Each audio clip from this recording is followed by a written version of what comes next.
Hello friends, very good afternoon to all of you and this is Dr. Shweta from Shweta Soul School and दोस्तों very welcome to my channel. और मैं उम्मीद करती हूँ कि आप सबको मेरे वीडियोस पसंद आ रहे हैं and thank you so much for all your beautiful comments and thank you so much for subscribing मी। तो दोस्तों आज मैं आपको अपनी कुछ जर्नी के बारे में बताऊंगी। बहुत सारे लोगों ने वीडियो भेजा है, सॉरी मुझे मैसेज भेजा हुआ है।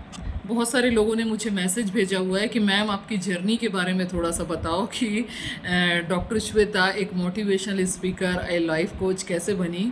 तो दोस्तों आज मैं अपनी कुछ जर्नीज़ के बारे में ही बात करती हूँ। एक्चुअली मैं लॉ ऑफ अट्रैक्शन को पिछले साल भर से फॉलो कर रही हूँ। इसके पहले मैं एक ऐसा दौर आया मेरी फैमिली में जिसमें मैं बहुत ज़्यादा डिप्रेशन में चली गई थी और उससे मैं कैसे बाहर आई और कैसे मैं एक यूट्यूबर बनी और कैसे मैंने वीडियोस बनाने शुरू किए और आपके लिए अच्छे अच्छे वीडियोस बनाते बनाते पॉजिटिव बातें करते करते मैं डिप्रेशन से कब बाहर आ गई मुझे पता ही नहीं चला। तो दोस्तों very welcome back to my channel and this is doctor Shweta, one of your very good friend, motivational speaker, life coach, business tycoon, one of the best doctor in my city, one of your very good friend, a mother. और आप सबके लिए एक बहुत ही अच्छे platform में आपके लिए वीडियोस लेके आती हूँ मैं। तो आपको अच्छा लगता है तो प्लीज़ लाइक शेयर सब्सक्राइब ज़रूर करिए। और आप अपने आप को मुझसे बहुत रिलेट कर सकते हैं, स्पेशली जो अपनी लाइफ में बहुत सारे कॉन्ट्रास्ट से होके गुजर रहे हैं, क्योंकि मैं समझती हूँ कि बहुत सारे लोगों की लाइफ मेरे जैसी ही होती है, जो धीरे धीरे कुछ बनते हैं, कुछ करते हैं और दुनिया को कुछ करके दिखाते हैं। तो दोस्तों दुनिया को कुछ करके दिखाने का समय आ गया है और उसके लिए मैं आप सबके साथ हूँ। अगर किसी को मनी प्रॉब्लम है तो वो मेरे बिजनेस को ज्वाइन कर सकते हैं और वहाँ से बहुत आगे बढ़ सकते हैं। और किसी को अपनी लाइफ में खुशियाँ चाहिए तो मेरे चैनल को सब्सक्राइब ज़रूर करिए, क्योंकि मैं इसमें बहुत सारे छोटे छोटे हैप्पीनेस टिप्स और मैनिफेस्टेशन टिप्स बताती रहती हूँ। तो दोस्तों मैं अपनी जर्नी के बारे में आज बताने वाली थी, जो कि मैं बताना स्टार्ट कर रही हूँ। फर्स्ट मैं आपको बताऊंगी कि मैं एक डॉक्टर कैसे बनी। तो बहुत साल पहले की बात है। Now I am telling you story of my self. बहुत साल पहले की बात है। एक बहुत ही डिप्रेशन वाली लड़की हुआ करती थी। वो लड़की ऐसी थी कि बहुत गुमसुम रहती थी, उसे किसी से बात करना अच्छा नहीं लगता था, वो ज़्यादा करके अकेले रहना पसंद करती थी। उसके कोई दोस्त नहीं हुआ करते थे, उसके दोस्त बहुत कम हुआ करते थे। लेकिन एक चीज़ को उसने अपना दोस्त हमेशा के लिए बना लिया था, वो था उसका परमात्मा, वो था ईश्वर। हाँ जी दोस्तों, मुझे ईश्वर पर हमेशा से बहुत विश्वास रहा है। लॉ ऑफ अट्रैक्शन को तो मैं पिछले 1 साल से ही जान रही हूँ। मुझे इसके बारे में बहुत पहले 2008 में जब रोंडा बर्न की सीक्रेट आई थी तब से मुझे पता था, लेकिन मैंने एक्चुअली ये कैसे काम करता है, इससे चीज़ें कैसे मैनिफेस्ट होती है, इसके बारे में तो मैं पिछले 1 साल से ही जान रही हूँ। बट अननोइंगली मैं लॉ ऑफ अट्रैक्शन को तब से फॉलो कर रही थी when I was in my 6th standard. हाँ, मैं क्लास 6 से अननोइंगली लॉ ऑफ अट्रैक्शन को फॉलो कर रही थी। कहीं ना कहीं से सबकॉन्शियसली मेरी फैमिली में बहुत पढ़ाकू लोग हैं, बहुत ही इंटेलिजेंट लोग हैं। उन्होंने सबकॉन्शियसली मेरे माइंड में एक चीज़ फीड कर दी थी कि श्वेता तुम जैसा चाहो वैसे अपनी लाइफ को बना सकती हो, जैसा सोचना चाहो वैसा सोचोगे तो वैसा होता चला जाएगा। तो दोस्तों वीडियो थोड़ा सा लंबा हो सकता है क्योंकि मैं अपनी जर्नी के बारे में बता रही हूँ, तो ऑब्वियसली मैं 10 मिनट 15 मिनट में इसे ख़त्म नहीं कर पाऊँगी। मे बी इससे लंबा भी हो, आप थोड़ा थोड़ा स्किप करके देख सकते हैं, बट अगर आप पूरा देखेंगे तो आपको बहुत कुछ समझ आएगा। तो दोस्तों वो जो लड़की थी ना, उसे ज़्यादा किसी से बात करना अच्छा नहीं लगता था, वो अकेले रहना पसंद करती थी, वो बिल्कुल भी खुश नहीं रहती थी। और उसे ऐसा लगता था कि मैं जो कोई चीज़ें अचीव कर लूँगी ना तो मुझे ज़्यादा ही नोटिस करेंगे लोग। तो वो लड़की बहुत ज़्यादा नोटिस करने की कोशिश करती थी। वो लड़की और कोई नहीं है, मैं ही हूँ। मैं अपनी जर्नी के बारे में बता रही हूँ। तो मैं हमेशा से ना बहुत ज़्यादा मैं चाहती थी कि मैं ज़्यादा से ज़्यादा चीज़ें अचीव करूं। ज़्यादा से ज़्यादा मैं प्रोग्राम्स अटेंड करती थी, उसमें भी मैं टॉप करती थी। और मैं वैसे पढ़ाई में मैं हमेशा से बहुत अच्छी रही। स्कूल में मैं जानबूझ के मैं ज़्यादा पढ़ती थी क्योंकि मुझे सबका अटेंशन चाहिए था। I was a too much attention seeker. मैं अटेंशन सीकर थी, वो इसलिए क्योंकि मुझे लगता था जब मैं अटेंशन सबकी लूँगी ना तो ही मुझे सबका प्यार मिलेगा, सबका सपोर्ट मिलेगा। ऐसा मैं उस समय सोचा करती थी। तो मैं वहाँ पे डिबेट है, कंपटीशन है, सब चीज़ में करती थी। और मुझे 12th क्लासेस में भी अपने बहुत अच्छे मार्क्स आए थे, लेकिन मेरा यहाँ पे मेडिकल के लिए सिलेक्शन नहीं हो पाया। मैं चाहती थी मेरा हो जाए, नहीं हो पाया। तो दोस्तों, हैरानी की बात है कि मैं उस समय भी स्क्रिप्टिंग लिखा करती थी, राइटिंग किया करती थी, जिसके बारे में बहुत साल बाद रिसर्चेस हुए कि राइटिंग करना चाहिए। सीक्रेट की बुक आई तो सब लोगों को पता चला। लेकिन मैं उस समय से राइटिंग करती थी कि मुझे ये बनना है, मुझे ये करना है, क्योंकि मैं ये जानती भी नहीं थी कि मैं अपने सबकॉन्शियस माइंड की रीप्रोग्रामिंग कर रही हूँ, है ना। क्योंकि राइटिंग से रीप्रोग्रामिंग हो जाता है सबकॉन्शियस माइंड का, और मुझे इस बारे में कोई जानकारी नहीं थी। तो मैं ये करते रहती थी। Excuse me. हाँ, तो मैं सबकॉन्शियस माइंड की रीप्रोग्रामिंग इससे होती है ये मुझे पता नहीं था। फिर मैंने ना राइटिंग किया। मेरे पिताजी बोले कि मैंने इसके बारे में पहले ही वीडियो डाले हुए हैं, how a depressed girl became a doctor.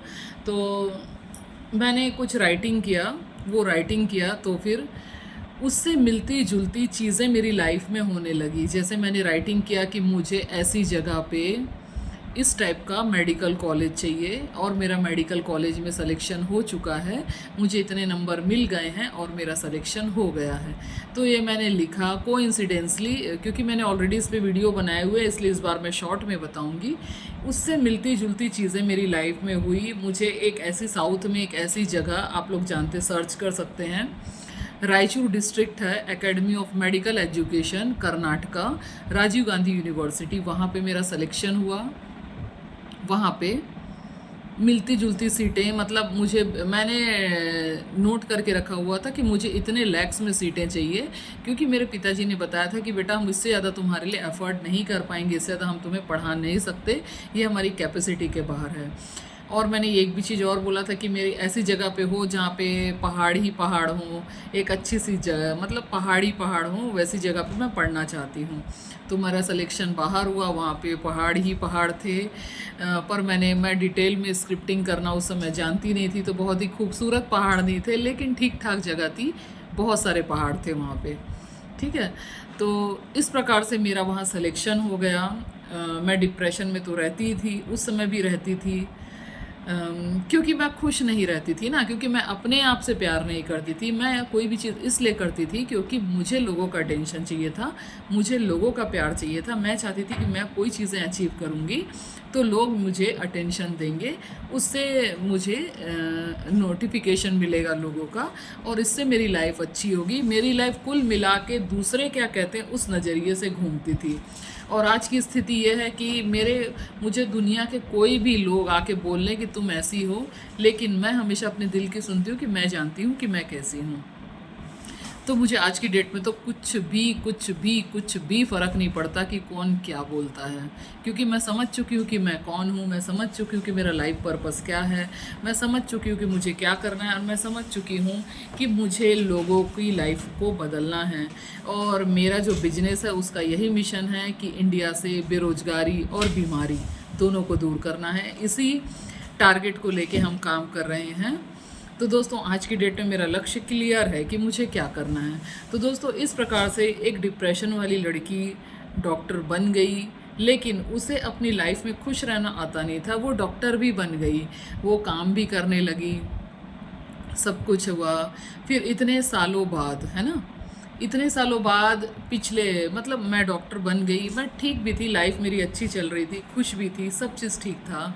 बहुत ज़्यादा खुश नहीं थी, जितनी खुश मैं आज रहती उतनी खुश नहीं थी, क्योंकि मेरी खुशी दूसरों पे डिपेंडेंट थी। पर आज की डेट यह है कि मेरी खुशी पूरी पूरी पूरी पूरी मेरे ऊपर डिपेंडेंट है। मैं जब चाहूँ तब अपनी खुशी के पैरामीटर को और बढ़ा सकती हूँ, क्योंकि मुझे हाई वाइब्रेशन में रहने की टेक्निक पता चल गई है, कैसे हाई वाइब्रेशन में रहना है, ये सब मुझे समझ आ चुका है। तो दोस्तों, फिर किसी ने जर्नी के बारे में बोला था, इसके बारे में फिर से वीडियोस डालूंगी, क्योंकि एक वीडियो में सबको सम अप करना मुश्किल नहीं है, बहुत मुश्किल है। फिर मैंने अपना क्लिनिक कैसे डाला, है ना। मैं अपने शहर में सेटल कैसे हुई, मेरी और भी बहुत सारी चीज़ें हैं। मेरी फैमिली में कैसे कॉन्ट्रास्ट आया बहुत बड़ा, मेरी मैरिज होने के बाद में कुछ समय बाद, कुछ सालों बाद मेरी फैमिली में बहुत सारे फैमिलियर इश्यूज़ हुए, बहुत सारे फैमिलियर इश्यूज़ हुए। फिर लास्ट ईयर की बात है, किस तरीके से मुझे पता चला कुछ होप ओनो प्रेयर होता है, ग्रेटिट्यूड होता है, ये सब करना चाहिए। मैंने करना स्टार्ट किया, होप ओनो प्रेयर किया, और हैरानी की बात है दोस्तों, 1 महीने मैंने होप ओनो प्रेयर किया, 1 महीना, है ना। और मेरी लाइफ ऐसा यू टर्न ली, टच वुड, ऐसा यू टर्न ली मेरी लाइफ है कि उसके बाद से मुझे कभी पीछे मुड़ के देखना नहीं पड़ा। मिरेकुलसली मेरी लाइफ ट्रांसफॉर्म हो गई, और आज जो कुछ भी हूँ मैं आपके सामने हूँ। तो दोस्तों, पिछले 1 साल से जब मैं लॉ ऑफ अट्रैक्शन का मैंने बेस समझा कि चीज़ें ऐसे काम करती है, इस तरीके से चीज़ें होती है, ग्रेटिट्यूड ऐसे काम करता है, होप ओनो प्रेयर ऐसे काम करता है, और ये मैनिफेस्टेशन टेक्निक्स जो मैंने 888 डाला था ये भी बहुत काम करता है। इसके ऊपर ऑलरेडी मैं 2 वीडियो बना चुकी हूँ, फिर इसके ऊपर डालूँगी कि कितना ज़्यादा काम करता है। और सबसे ज़्यादा काम करता है जब हमारी क्लिनजिंग हो जाती है, हमारा माइंडसेट बदल जाता है। अगर हमारा माइंडसेट नहीं बदलता है तो आप कितनी भी टेक्निक्स करते हो कोई फ़ायदा नहीं होगा। सबसे पहले आपको अपना माइंडसेट बदलना पड़ता है कि आपके माइंड की क्लिनजिंग करनी पड़ती है, आपके माइंड से निगेटिव इमोशंस को हटाना पड़ता है।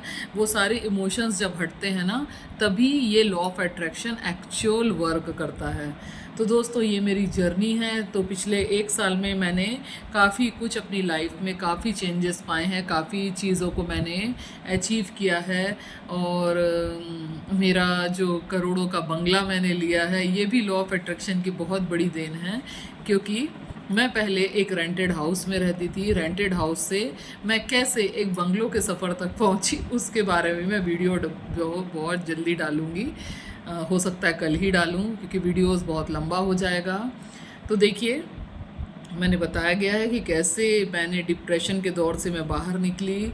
और ऐसा नहीं कि आज भी मुझे कभी गुस्सा नहीं आता, ऐसा नहीं, पर आता है, नेचुरल हूँ, इंसान हूँ, गुस्सा तो आएगा ही, कभी कभी आता है। कभी कभी मुझे भी कई चीज़ों में किसी के लिए ख़राब लगता है, परंतु उस चीज़ से कैसे बाहर निकलना है ये चीज़ मुझे समझ आ चुकी है, क्योंकि ये वाकई में बहुत ही इजी है।